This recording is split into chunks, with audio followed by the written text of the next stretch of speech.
So good day to everyone, especially to Sir Marvin Bartolome. So ako po si Giro Velardo. Today's video po is magkakaroon po tayo ng bagong presentation about renewable energy sources, especially po sa solar thermal system. Ang pagkakaiba po nito sa mga photovoltaic po is gumagamit po yun ng mga solar panel para i-convert po yung sinag ng araw into electricity. So ang pangunahing ginagamit naman po dito sa solar thermal system is ang mirror. So alam naman po natin, ang demand po sa electricity is tumataas dahil din po sa pagtaas ng population.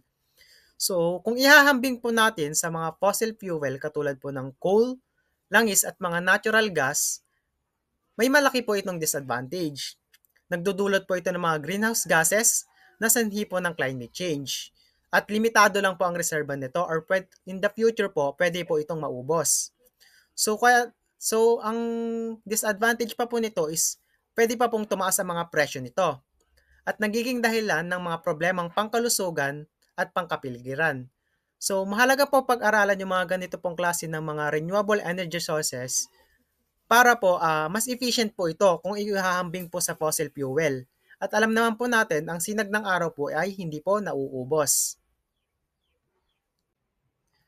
So in this slide po, isipapaliwanag po yung operating principle po ng isang solar thermal system or also called CSP or concentrating solar power. So ang mga solar thermal power plant po ay kumukuha ng enerhiya mula sa araw gamit po ang salamin or mirrors. Ang mga enerhiya pong nakokolekta ay nagre-reflect po or dumedirekta sa isang tubo na nasa gitnang bahagi po. Sa loob po nito is meron po siyang tinatawag po natin na heat transfer fluid. So, yung mga fluid na po ito is hindi lamang po basta-basta fluid po.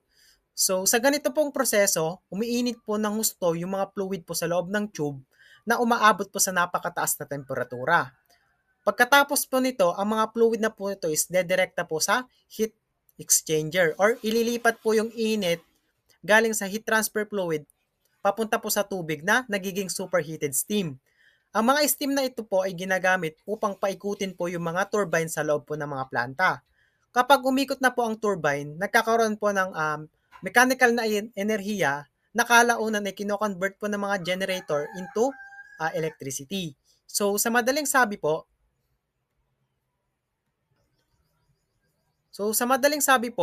ang init mula sa araw po ay dumadaan sa isang proseso na upang painitin ang mga fluid sa loob upang maging superheated steam na magpapaikot po sa mga turbine at i-convert po into electricity para magamit po ng mga tao. So, sa solar thermal system po is meron po tayong apat na types. Meron po tayong parabolic trough, solar tower, linear Fresnel reflector, at parabolic dish. So, sa parabolic trough po is parabola po yung shape ng mirror at meron po siyang tube po sa gitna. Sa solar tower naman po is meron po siyang tower sa pinakagitna po at nandun po nakalagay po yung mga HTF. So sa linear Fresnel reflector po, ang kaibahan niya po sa parabolic trough at solar tower po is flat mirrors po yung ginamit dito na mas cheap po siya kung ihahalin tulad po sa parabolic trough at solar tower. Sa parabolic dish naman po, yung kaibahan niya po sa tatlong nauna is meron po siyang Stirling engine na sa loob. So, sa apat po na nabanggit na types po ng solar thermal system, is para-parehas lang po yung operating principle po nila. Ang pinagkaiba lang po ng apat is paano po nila kinokolekta yung sinag ng araw para i-convert po sa electricity. So, in this slide po, isipapaliwanag po yung operating principle po ng isang parabolic trough. So, ang parabolic trough po is kilala rin po sa tawag na line focus collectors na nakahilera po or nakalinya po sa gitna po ng isang solar field. So, ang bawat isa po ay binubuo po ng mahabang parabolic reflector or salamin na hugis parabola. So, ang tungkulin po nito is i-concentrate po or itutok ang sikat ng araw papunta po sa isang tubo na nakalagay po sa gitna ng parabolic trough na may laman pong HTF sa loob or heat transfer fluid. So, upang po siguraduhin na palaging maximum ang enerhiyang makukuha mula sa araw, ay gumagamit po ang collector ng single-axis solar tracking system or ibig sabihin po nito, sinusundan po nila ang galaw ng araw mula sa silangan hanggang kanluran habang ito po ay gumagalaw sa kalangitan. So sa gitna po ng trough ay matatagpuan po ang receiver pipe.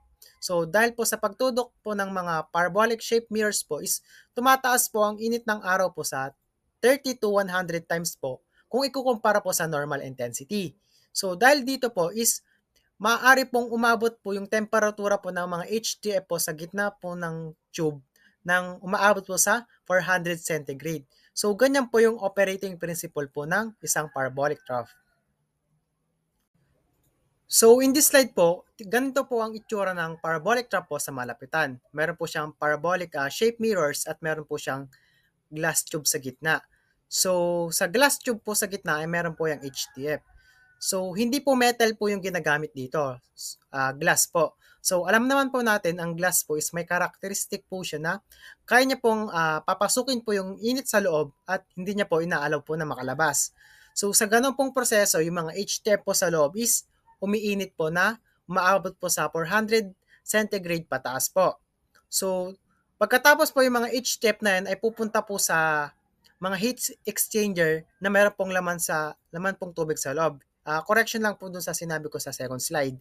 So, through that po is, yung mga HTF na po yon is, ililipat niya po yung init sa tubig at yung tubig po is vaporize or magiging superheated steam.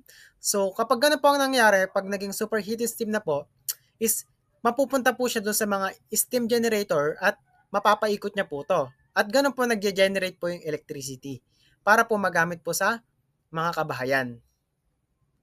So, in this slide po is ito po yung pinaka-magnified view po ng isang parabolic trough. So, makikita po natin, dinesign po siya ng mga engineer na parabolic shape mirrors po yung gagamitin dito. So, through that po is kapag tumama na po yung sunlight dito po sa mga salamin, is direkta po yung pupunta po sa gitna po ng parabolic trough po, sa tube po sa gitna. Ito pong tube na to is glass dahil gaya nga po ng sinabi ko kanina is may characteristic po ang glass na kaya niya pong papasukin po yung init ng araw po sa loob at hindi niya po inaalaw po itong makalabas. So through that po, yung HTF po dito sa gitna po ng glass is iinit po na kaya pong umabot po ng 400 centigrade upward. So ang next process naman po is pupunta naman po yung mga HTF nun sa heat exchanger na may laman na tubig para ma-vaporize po yung tubig sa loob at maging superheated steam na magpapaikot po sa mga steam turbine para makapag-generate naman po ng electricity. So, ganun po gumagana ang isang parabolic trough. So, para po lalo po natin siyang ma-appreciate or ma-emphasize is i-report po siya ng mas malinaw ng aking mga kagrupo. So, good day everyone. Today, pag-uusapan natin itong diagram about sa solar thermal system. Specifically po ako sa parabolic trough collector. Simple lang ang concept nito. Gagamit tayo ng sikat ng araw para makagawa ng init na pwedeng i-convert into energy. Ito ang mga main components na nakikita nyo sa screen. Una, makikita nyo ang reflective troughs. Kung mapapansin nyo, hindi siya flat. It's a parabolic shaped reflective trough. Bakit hugis parabola? Kasi yung curve na yan ay designed para lahat ng sikat ng araw, which is yung orange dash lines, na tumatama sa salamin ay mag-bounce at mag-focus sa iisang spot lang sa gitna. Tinatawag din natin yung central heat pipe. Doon sa gitna, may makikita kami central heat pipe. Dahil nakakonsentrate lang lahat ng sunlight doon, siyempre sobrang mag-iinit yun. Dito dumadaan yung working fluid, pwedeng oil or water. Sa diagram, makikita din natin ang fluid in at fluid out. Sa fluid in, dito papasok yung malamig na tubig sa isang side. And then sa fluid out, yung pumapasok na fluid, paglabas sa kabila, mainit na siya, which is high temperature. At handa na para gamitin sa pagpapatakbo ng turbines o para sa heating systems. Yung pangatlo ay yung tracking and support. May labels din tayo dito for collector supports para sa stability at yung rotational axis. Importante ito kasi kailangan sumunod ng trough sa galaw ng araw from east to west para ma-maximize yung sunlight absorption throughout the day. So in summary, this system is all about concentration.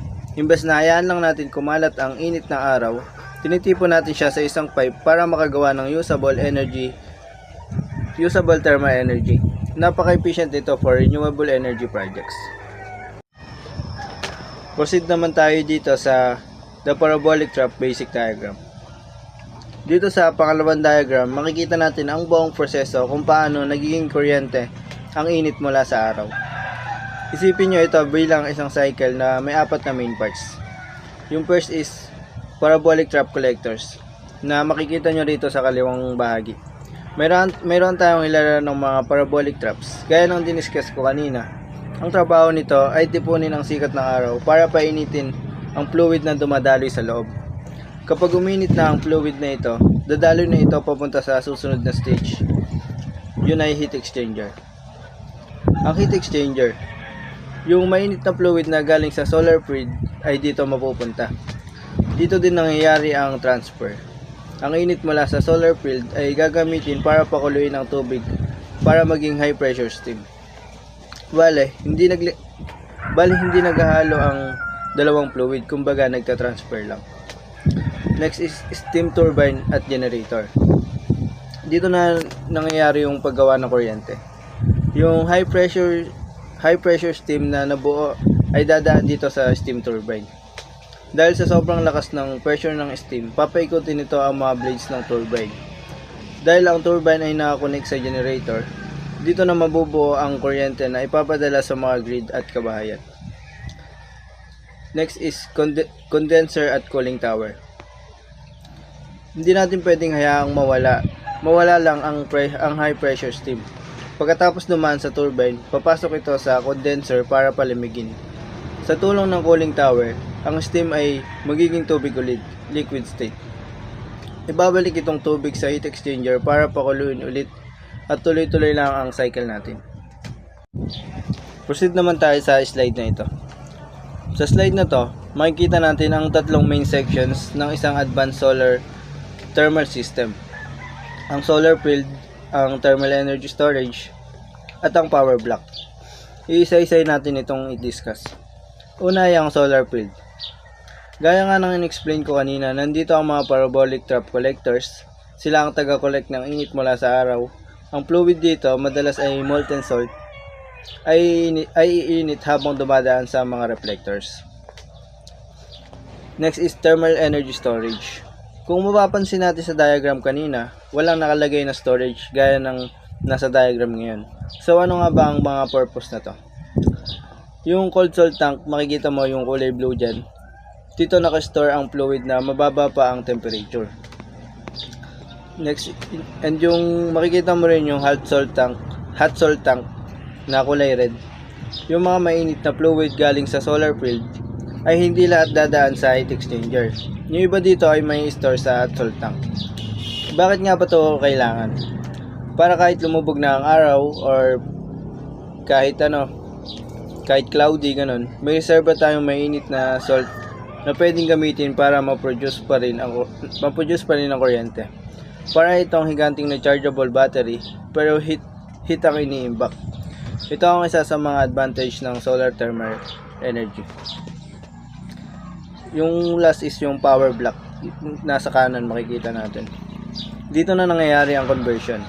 Gaya nga ulit ng sabi ko kanina, yung high pressure steam na galing sa heat exchanger ang dadaan sa turbine at nagpapaikot na to para makapag-generate ng electricity. At yung mainit na fluid na dumadaan sa turbine ay dadaan sa condenser para palamigin. Ang nadagdag dito ay yung pipe. Itong pump ang magbabalik ng tubig sa system matapos itong palamigin ng condenser. Proceed naman tayo dito sa close-up diagram of heat exchanger. Para mas maintindihan nyo, ito ang close-up diagram ng isang heat exchanger. Ito yung heart kung saan nagtatagpo ang init at ang tubig. Pansinin nyo, may dalawang magkaibang daloy dito. Yung pula is yung mainit na fluid galing sa solar field at yung asul ay ang tubig. Habang dumadaan yung mainit na fluid sa loob ng mga coils o liko-likong tubo na yan, yung init niya ay lumilipat sa tubig sa labas ng tubo. Sabi nga kanina, hindi naghahalo ang dalawang fluid. Ang kailangan lang natin ay yung init para yung tubig ay maging high pressure steam na lalabas sa kabilang dulo, yung arrow pataas, para paikutin ang turbine. Okay, zoom in pa din tayo dito sa heat exchanger para mas lalo nating maintindihan. Sabi ko nga kanina, ito ang part ng system kung saan pinapasa o tinatransfer ang init para makagawa ng kuryente. Sa diagram may makikita tayong heating medium in, yung kulay red. Ito yung mainit na fluid na galing sa ating solar field. Mapapansin nyo, pumasok siya sa system na kulay pula dahil bitbit nito ang init mula sa araw. Ang heat transfer, yung coils. Sa loob ng exchanger, dumadaloy ang mainit na fluid sa mga tubes o coil. Ang goal nito ay uminit ang paligid ng tubo na yan.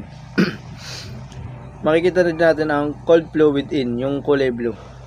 Sa kabilang side naman, may pumapasok na cold fluid, karaniwan ay tubig. Mapapansin nyo sa diagram na habang dumadaan ang cold fluid sa paligid ng mainit na tubes, unti-unti itong nagbabago ng kulay. Makikita din natin ang heated fluid out. Dahil sa tindi ng init mula sa heating medium, ang dating malamig na tubig ay nagiging heated fluid o steam na. Ito na yung lalabas sa system para paikutin ang turbine. Makikita din natin ang heating medium out. Pagkatapos ipamigay ng heating medium ang init, lalabas na siya sa system. Hindi siya nawawala, babalik lang siya ulit sa solar field para muling uminit sa araw. Ngayon naman, yung nakikita natin sa diagram ay isang type ng heat exchanger. Ito ay shell and tube heat exchanger. Ngayon, gaya ng nabanggit ko kanina tungkol sa pag-transfer ng init, heto naman ang close-up look sa loob ng ating heat exchanger. Ang tawag dito ay shell and tube heat exchanger. Gumagamit ito ng vice versa application. So, bakit nga ba vice versa? Mapapansin nyo sa diagram na pwedeng magkabaliktad ang pwesto nila. Ito yung tinatawag nating vice versa application. Option A, pwedeng ang mainit na fluid ang nasa loob ng tubes at ang tubig ang nasa shell. Option B naman ay ang tubig ang nasa loob ng tubes at ang mainit na fluid ang nasa shell, gaya ng nakikita niyo sa picture. So, depende ito sa design ng planta, pero ang goal ay isa lang. Maximize ang surface area para mabilis lumipat ang init mula sa heating medium papunta sa cold fluid nang hindi sila kailanman naglalaho. After natin makita yung mga diagrams ng isang heat exchanger, heto naman ang actual nilang itsura. Ang nakikita nyo sa picture ay ang heat exchanger station ng isang solar thermal power plant. Yung malalaking horizontal tanks, yan ang mismong heat exchangers. Gaya ng na-discuss natin kanina, sa loob niya nagtatagpo ang mainit na fluid galing sa solar field at ang tubig na gagawing steam. Mapapansin nyo na balot na balot ang mga tubo, yung kulay silver ata o kulay gray ata yun. Insulated ang mga yan para hindi tumakas ang init habang tinatransfer ang fluid mula sa solar field papunta sa exchangers. Pagmasdan nyo naman mabuti ang nasa picture. Ang nakikita nyo sa picture ay ang loob ng heat exchanger, kung saan makikita ang libo-libong maliliit na tubo na nagsisilbing daan ng mga fluid upang makuha ang maximum na init mula sa solar medium nang hindi sila naghahalo. Ito ang pinaka-core ng ating system. Isang malaking mechanical heat exchanger na nagko-convert ng solar heat para maging steam na nagpapaandar ng ating buong planta. Hello everyone! I am Mark Sindel Pidica from BSE 3C at nandito ko ngayon para i-explain sa inyo kung ano ba si steam turbine at kung paano siya nag-ooperate. So, steam turbine is a rotary heat engine that converts thermal energy from pressurized steam into mechanical energy, primarily to drive generators for electricity production. By expanding high temperature steam through stationary nozzles and rotating blades or impulse or reaction methods, it produces rotational motion and they are vital for power generation. So, ang steam turbine pala ay isang machine na nagko-convert ng energy ng high pressure steam into mechanical rotation. Na ito yung usually na ginagamit para makapag-produce or makapag-generate tayo ng electricity. Kapag yung water is heated in a boiler, nagte-turn siya into steam. And yung steam na yon it is released at high pressure and high temperature and nagfo-flow siya doon sa turbine. And then kapag ka yung steam passes over doon sa ating mga turbine or blades, napapaikot niya yung tinatawag na turbine shaft. And yung spinning motion na yon, ayun yung nagiging dahilan para si generator ay makapag-produce ng electricity. So, nandito sa left side, yung dalawang picture. Ito yung example ng ating mga steam turbines. So, proceed na tayo kay parabolic drafts. Sa part na to, didiscuss natin yung kaniyang operating principle, yung kaniyang design and components, as well as yung kaniyang functionality, kung paano ba yung nagiging proseso dito kay parabolic draft para makapag-produce or makapag-generate ng electricity.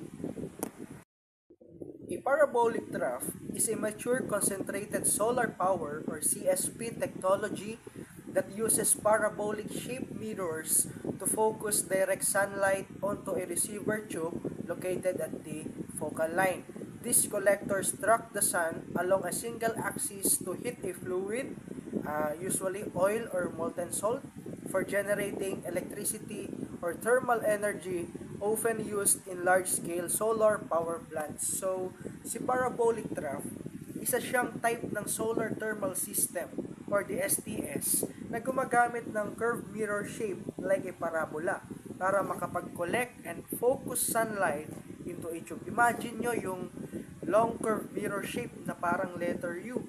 Yung curve shape na yon, yun yung tinatawag natin na parabola. Kapag yung sunlight tumama doon sa mirror, it reflects and focuses all the light into one line or yung tinatawag na focal line na nandun yung ating receiver tube. Yung mga collectors na to, tinatrack yung sun or the sun rays doon sa single axis to heat a fluid. Karaniwang ginagamit nga ay yung oil or yung molten salt na ito yung magge-generate ng electricity or the thermal energy.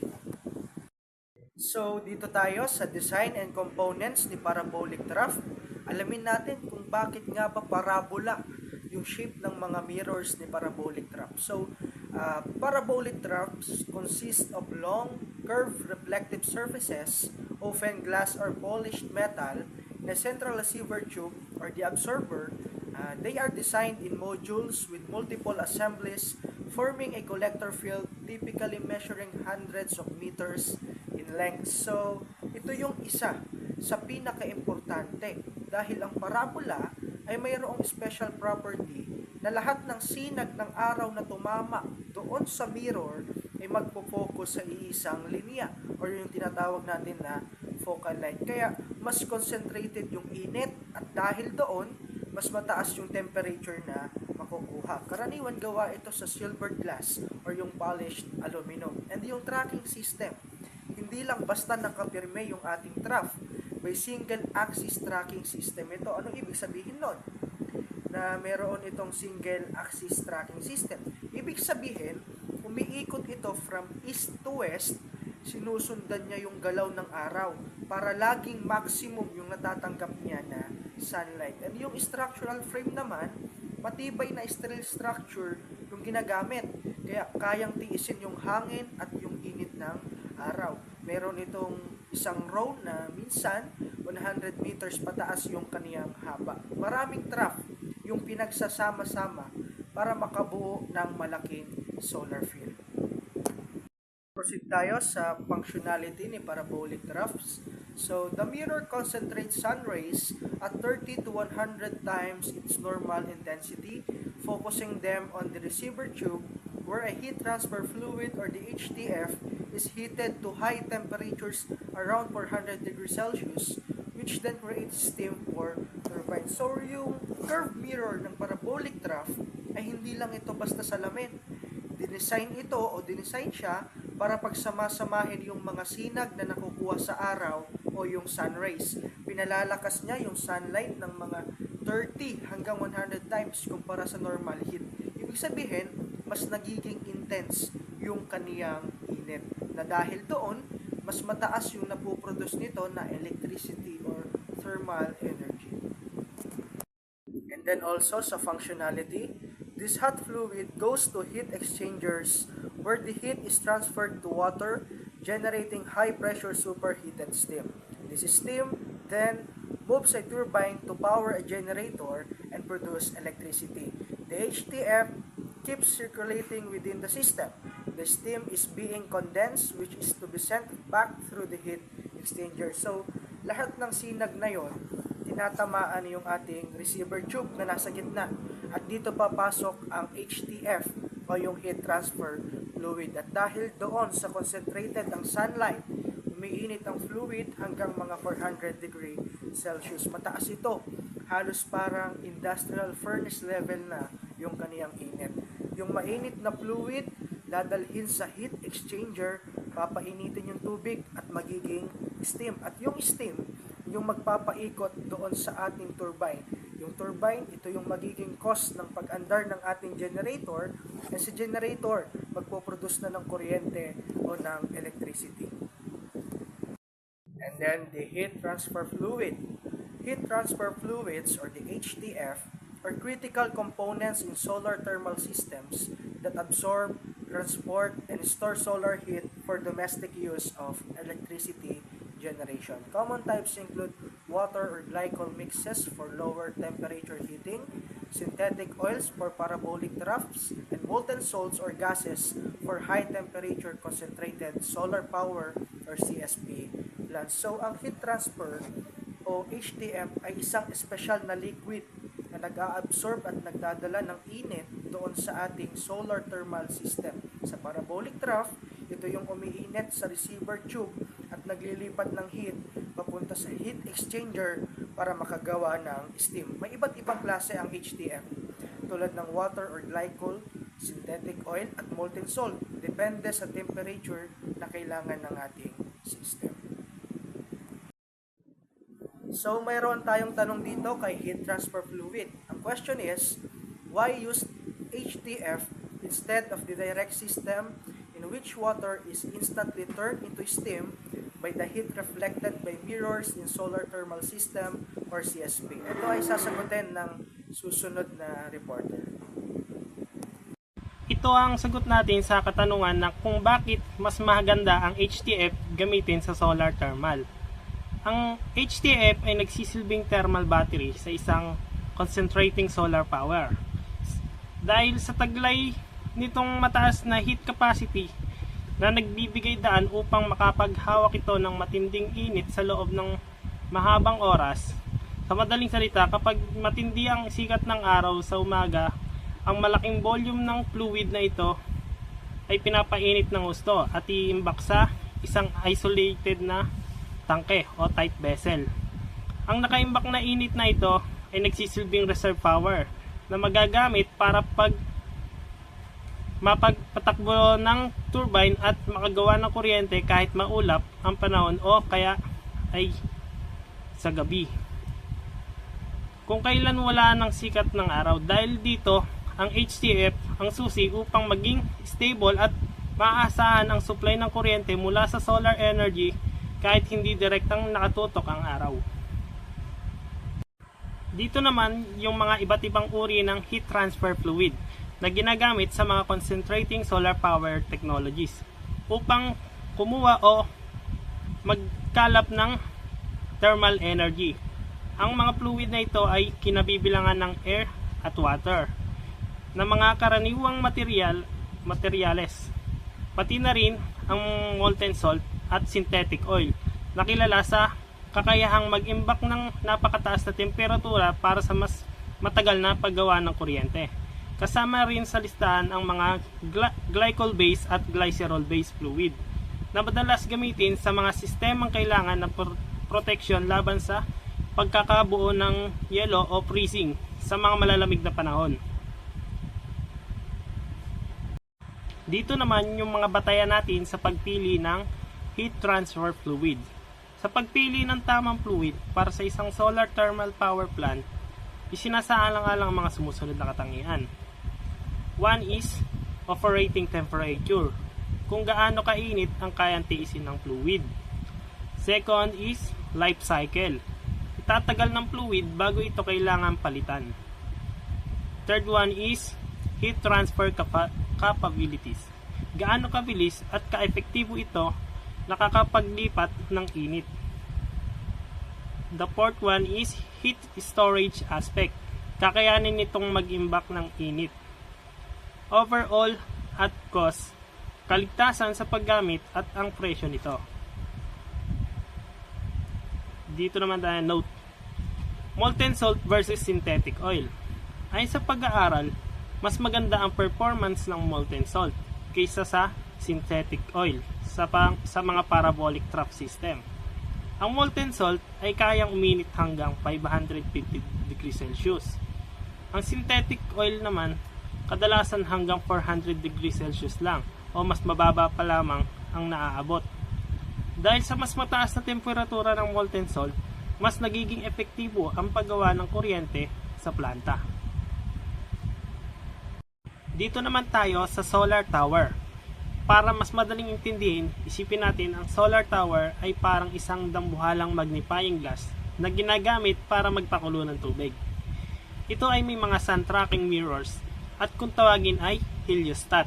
Ang trabaho nila ay tapatan ng araw at i-reflect ang sikat nito papunta sa tuktok ng tore. At mayroon naman itong receiver.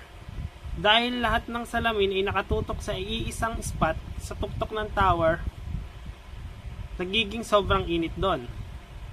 At sasaluin ng HTF na may kayang capacity na 600 degrees Celsius. Then kapag ang sobrang init na HTF ay dadaan sa heat exchanger para painitin ang tubig. Kapag uminit ng tubig, magiging steam ito o singaw ito na may malakas na pressure. Ang malakas na singaw na to ang magpapaikot sa isang turbine. Kapag umikot ang turbine, gagana ang generator at doon na lalabas ang power. Okay, dako naman tayo sa diagram. Ito ay nagpapakita ng proseso kung paano nagiging kuryente ang sikat ng araw gamit ang isang solar tower. Meron tong tatlong pangunahing bahagi ng system. Dito tayo sa solar field. Sa solar field, may mga salamin, yung makikita nyo. Ang salamin sa ibaba ay tinatawag na heliostat. Itinututok ng mga ito ang sikat ng araw papunta sa tuktok ng tore. Meron naman tayong central tower receiver. Dito, naiipon ang lahat ng sikat ng araw kaya ito ay nagiging sobrang init. Dito, may dumadaloy na HTF para uminit. The second part is thermal energy storage, yung nasa gitna. Meron niyang cold salt tank and hot salt tank. Kapag sinabing cold salt tank, dito na nanggagaling ang malamig na HTF na aakyat sa tore para painitin.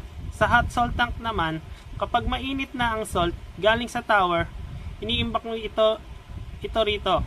Dahil dito, kahit wala ng araw tulad ng gabi, may reserba pa ring init para gumawa ng kuryente. The last part is yung power block, kung saan nagge-generate yung power. Meron ditong heat exchanger. Ang mainit na HTF ay dadaan dito para painitin ang tubig. Kapag uminit ang tubig, magiging steam. Then, dadaloy siya sa turbine. Ang steam na yun yung magpapaikot sa turbine na lilikha ng kuryente. Then, meron tayong condenser and pump. Pagkatapos paikutin ang turbine, ang singaw ay palalamigin or i-condense uli para maging tubig at ibabalik ng pump para maulit ang proseso. This diagram is same as the first one. Ito naman ay meron ding collector field. Dito ay mayroong mga heliostat and tower receiver. Sa receiver may HTF na iniinit. Then dadali ito sa hot salt tank para makapag-imbak at panatiling mainit ang fluid. Then yung fluid dadali ito sa heat exchanger na magpapakulo ng water at magiging steam na magpapaikot sa turbine at sa generator. Then yung generator, magsusupply na siya ng power at kapag yari ng magpaikot ng turbine yung dumaloy na steam, ito ay mapupunta sa condenser para maging tubig ulit at itutulak naman siya ng pump para dumaloy ulit sa cold salt tank at umangat siya sa tower. Okay, so this slide shows real-world examples of solar power, tower power plants. As you can see in the images, the system is made out of a very tall central tower surrounded by thousands of mirrors, arranged in a circular pattern. The layout forms a massive solar field, and from the aerial view, makikita talaga kung gaano kalawak at kalaki ang buong facility. Makikita rin natin na kadalasan itong nakatatagpuan sa desert areas dahil ang mga lugar na ito ay may malakas at tuloy-tuloy na sikat ng araw. These conditions make them ideal for large-scale solar energy production. Dahil malawak ang lupain, may sapat na espasyo para sa libo-libong salamin na nakaayos paikot sa tower. The images also highlights the impressive scale and structure of the technology. Notice how small the surrounding buildings look compared to the mirror field. This shows that the system operates on an industrial level. Hindi ito simpleng solar installation lamang, kung hindi isang malaking power plant na kayang magbigay ng kuryente sa mga libo-libong tahanan. Overall, this slides represents the size, layout, and real-life application of solar power tower plants. And it shows how advanced and powerful renewable energy technology has become today. Okay, now let's move on to linear Fresnel reflector. This design is a combination of parabolic draw and solar tower system. It uses flat mirrors instead of the curved parabolic mirrors used in parabolic draws. Mga flat mirrors na ito ay gumagalaw lamang sa isang axis, hindi tulad ng sa solar tower at parabolic dish na 2-axis tracking ang galaw. Because of this simpler movement, mas madali itong i-maintain at mas mababa ang mechanical complexity. It adapts the working principle of the solar tower, where mirrors placed on the ground collect sunlight and reflect it towards a fixed receiver located above. Sa sistemang ito, ang mga salamin ay nakaayos ng linear at nakatutok sa elevated receiver upang makonsentrate ang init mula sa araw. Previous designs generated steam directly without using HTF or the heat transfer fluid. Ngunit ang mga gantong design ay tinuturi ng outdated ngayon dahil mas mababa ang efficiency. Modern LFR systems now uses HTF to absorb and transfer heat more effectively before producing steam. The classic LFR design has only one linear receiver mounted on a single linear tower.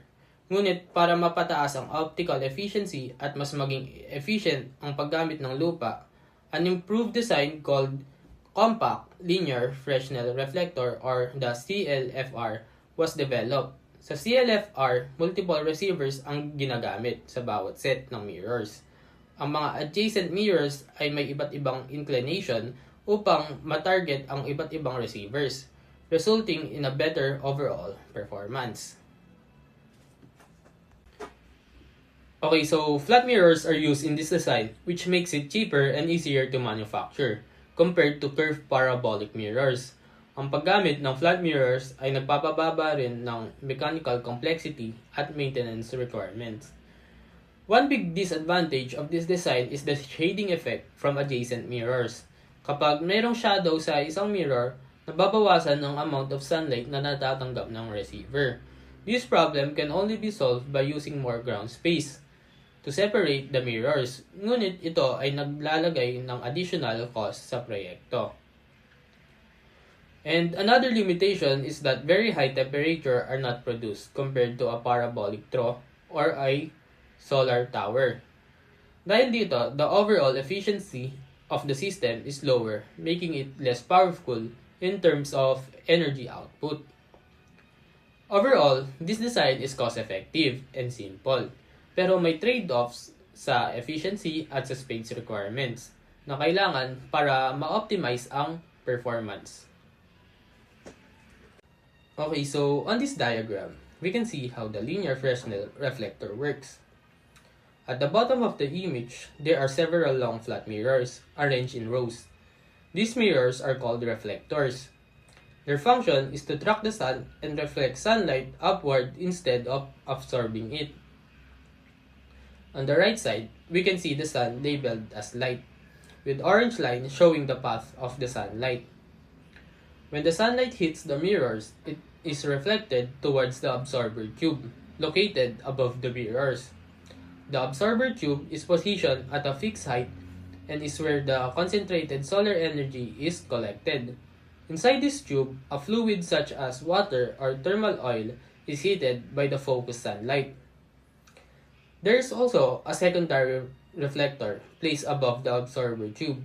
Its purpose is to redirect any escaping sunlight back onto the tube, improving the system's efficiency. Overall, the diagram shows how multiple flat mirrors works together to concentrate sunlight onto a single receiver, converting solar energy into thermal energy that can be later be used to generate electricity. Dito naman is a more detailed diagram kung paano gumagana ang linear Fresnel reflector. On this diagram, we can see how the linear Fresnel reflector system works together with the thermal storage and power generation. On the left side, in the solar field, sunlight hits the flat mirrors. These mirrors reflect the sunlight towards the absorber tube.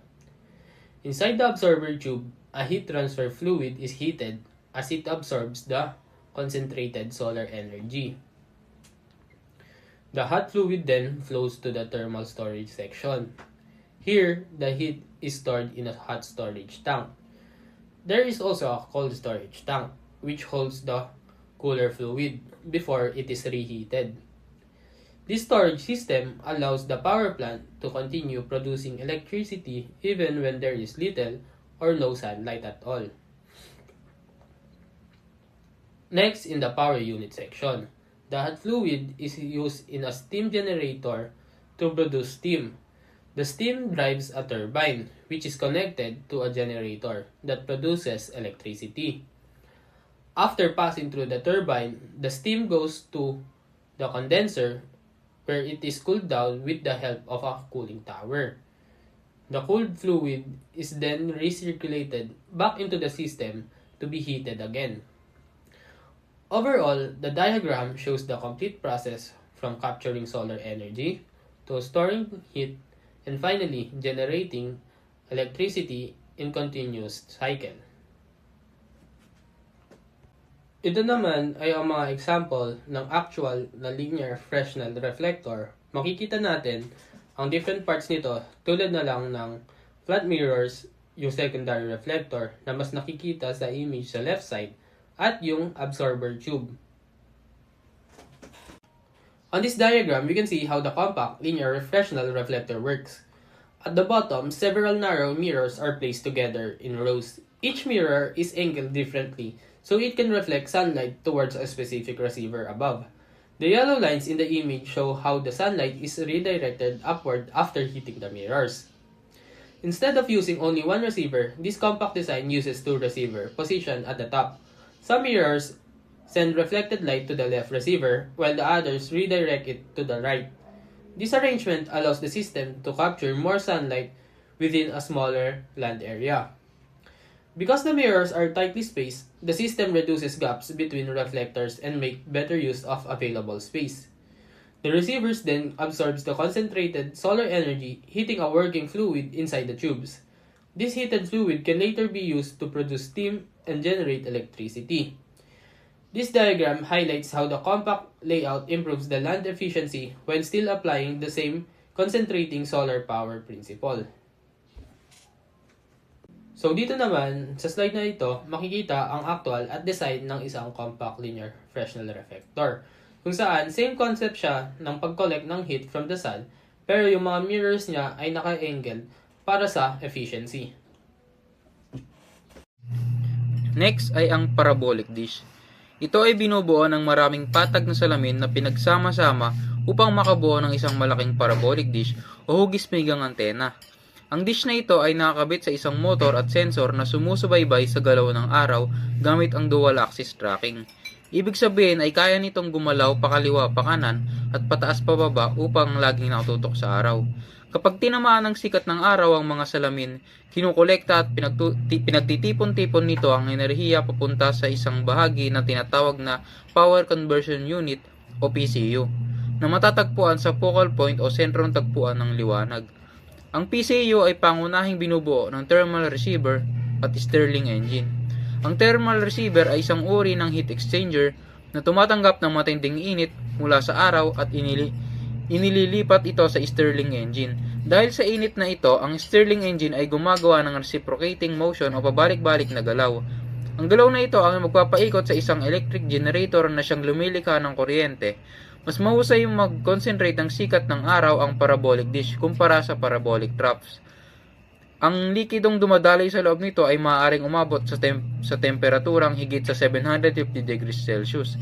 Gayunpaman, dahil sa limitadong laki at kaunting dami ng likidong kayang dalhin ng sistema, ang parabolic dish collectors ay mas angkop para sa maliitang produksyon ng kuryente.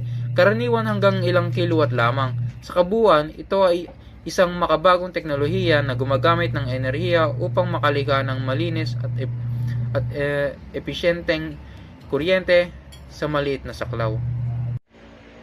Next ay makikita nyo naman sa slide na ito ay ang larawan ng parabolic dish. Andito yung mga parts niya, makikita nyo naman sa larawan at in-explain ko na rin naman ito kanina. Next ay ang Stirling engine. Ito ay isang uri ng makina na medyo mahirap intindihin sa unang basa. Pero kapag hinimay natin, madali lang ang konsepto nito. Una, ang bawat Stirling engine ay may isang selyadong silindro o lalagyan na may dalawang bahagi. Isang mainit na bahagi at isang malamig na bahagi. Sa loob ng silindrong ito ay may nakatagong gas tulad ng hangin, helium o hydrogen na hindi lumalabas dahil ito ay mahigpit na nakasara. May mekanismo ito sa loob ng makina na siyang nagpapagalaw sa gas mula sa mainit na bahagi papunta sa malamig na bahagi at pabalik-balik. Kapag ang gas ay nasa mainit na bahagi, ito ay lumalawak dahil sa init. Dahil sa paglawak nito, tinutulak nito ang piston pataas at dito nagkakaroon ng galaw o enerhiya ang makina. Kapag naman ang gas ay inilipat sa malamig na bahagi, ito ay lumiliit o kumukontra dahil sa lamig. Sa prosesong ito, bumababa naman ang piston. Sa madaling salita, ang paulit-ulit na paglipat ng gas mula sa mainit papuntang malamig na bahagi ang dahilan kung bakit patuloy na gumagalaw ang piston. At ito ang nagpapagana sa Stirling engine. Next ay ang Stirling engine.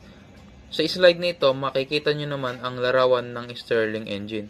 Ito ay in-explain ko na rin naman kanina katulad nung sa parabolic dish. So, proceed na tayo sa next slide. Next naman natin ay ang mga largest solar power station sa mundo. Ang una ay ang Warsasate Solar Power Station, na kilala rin bilang Nor Power Station. Ito ay solar tower at parabolic drop type. Ito rin ay napakalaking solar power complex sa rehiyon ng Draa Tafilalet sa Morocco na tinaguri ang isa sa pinakamalaking solar energy project sa buong mundo. Ito ay matatagpuan mga 10 km mula sa bayan ng Warsasate at binubuo ng ilang magkakahiwalay pero magkakaugnay na planta na ginagamit ng Concentrated Solar Power o CSP at photovoltaic technologies para gumawa ng kuryente mula sa araw.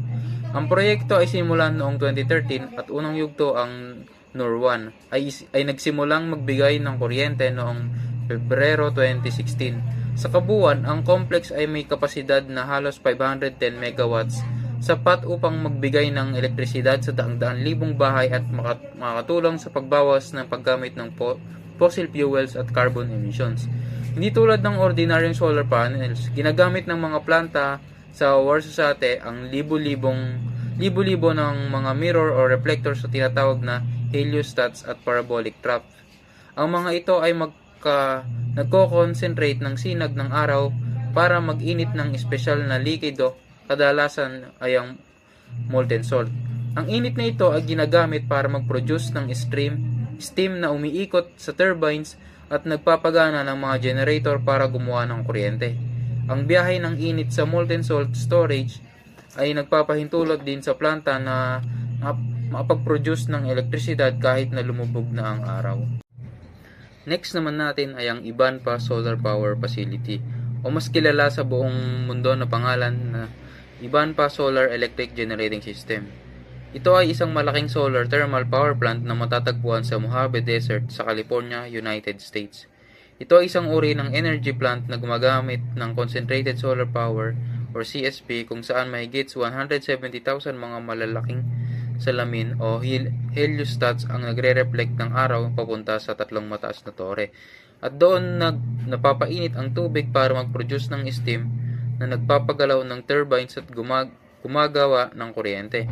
Binuo ito noong 2010 at opisyal na nag-operate noong 2014. At noong una ay tinawag itong isa sa pinakamalaking solar thermal power plant sa buong mundo dahil sa kapasidad nitong halos 392 megawatts. Nakaya sanang magbigay ng kuryente sa libo-libong kabahayan, hindi tulad ng karaniwang solar panel na direktang magiging kuryente ang sinag ng araw sa Ibanpa.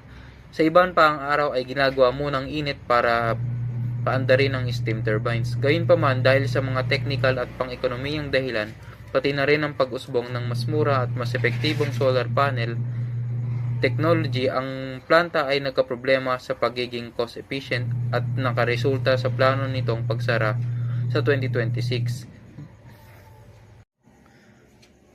Ang pangatlo ay ang Mojave Solar Project. Ito ay isang malaking planta ng kuryente na gawa sa solar thermal o pag-generate ng elektrisidad gamit ang init ng araw at matatagpuan sa San Bernardino County sa California, USA. Ito ay may kapasidad na 280 megawatts na kuryente, sapat para magbigay ng enerhiya sa libo-libong mga bahay at makakatulong sa pagbabawas ng paggamit ng mga fossil fuels. Hindi tulad ng mga simpleng solar panels, ang Mojave Solar Project ay gumagamit ng mga parabolic trap mirrors. Ito ay mga hugis kurbot na salamin na nagko-concentrate o pinapatingkad ang sinag ng araw papunta sa isang tubo o na may espesyal na likido o heat transfer fluid. Dahil sa lakas ng araw, uminit ang likido at ang init na ito ang ginagamit para gawing steam at paikutin ng turbine na gumagawa ng kuryente. Sinimula ng construction nito noong 2011 at nagsimulang mag-operate noong Disyembre 2014. At ito ay buong solar lamang ang pangangailangan ng enerhiya. Walang fossil fuel na ginagamit para gumawa ng kuryente. Next ay ang Solana Generating Station.